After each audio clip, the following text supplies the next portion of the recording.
I have to sit here and tell you I am home. As you know, I'm Karen. I'm a prayer practitioner, and my pronouns are she and her. But when I walked in 2008 into the CSL Seattle, I was not feeling at home anywhere. I came in with a broken heart, ending a long-term relationship, $300,000 in debt.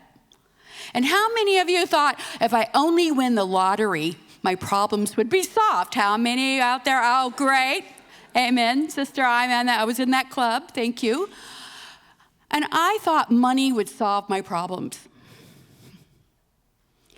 But I got to the place where I tried to bargain, control, figure it out. I was a finance director, for God's sake. You think I would know how to do this. But I realized I needed a bigger God or a bigger understanding of these principles. And what I heard here was hope. There were spiritual practices. There were teaching and classes, incredible Sunday talks from a master. She's a master at it. Brilliant. But what I realized is I really needed to put God in charge of my finances and make God as my source, not my job, not my retirement, not my investments, not any of that. God as my source. But I didn't know how to get there. But one of the spiritual practices that really helped me launch me onto this journey was I filled out my first pledge card. I was terrified. I was scared because I had broken faith in God. I had broken faith that, see what happened? I made such bad decisions. I was full of shame. But I did. It was the most I'd ever committed to a spiritual community. In fact, I'd never done a pledge before. In fact, I was a dabbler. I just put a few bucks in the plate, and that's fine if that's where I was at. But I said, I'm going to up it. I need a bigger commitment to my God. It wasn't giving to get. It wasn't about, oh, let me manipulate God. I'm going to do a pledge so I can get these problems solved. No, it was I truly needed to surrender to God and be in charge of my finances. Miracles began. This was during the last recession. The state had frozen all salaries. My boss got me a big honkin' raise to the University of Washington. She had to go up all the way to the vice provost to get it approved. And, you know, I was like, and I didn't even ask for that raise. That just happened a few months after I submitted my pledge.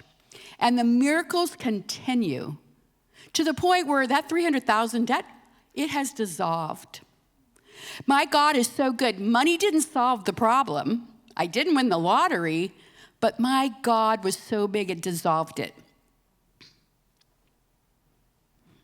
And all God asked of me was to give up my belief in lack, my belief in poverty, and my belief that I was unlovable.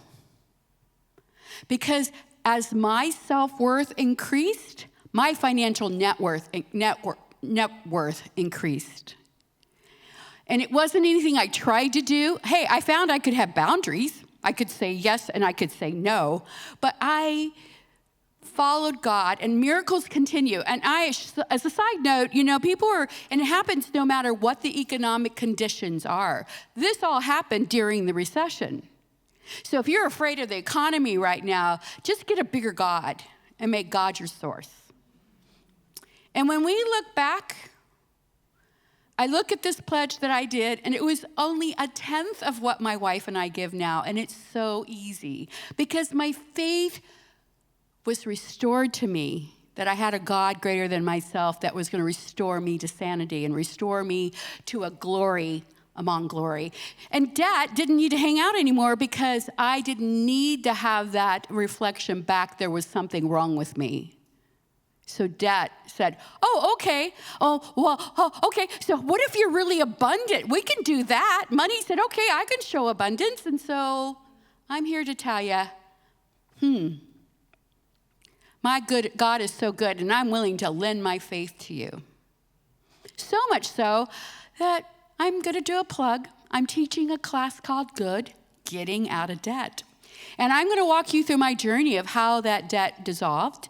But I also want to learn about what your debt story is. Or if you're not in debt, you just want a better relationship with money, you don't have enough coming in, too much going out of balance, the class works too. It works for you. We interactive, we do exercises, so it's not just a bunch of talking and lecturing. And they call it, let's have finance fun and with Karen at work. Finance fun with Karen. This is prosperity fun with Karen in class. So I hope you will join me and sign up. It's on Wednesday starting October 22nd. So if there's any question about anything I said or interested in the class or about pledging, I'll be at this back pledge table after service. So I would invite you to come chat with me. I'm a chatter. Thank you.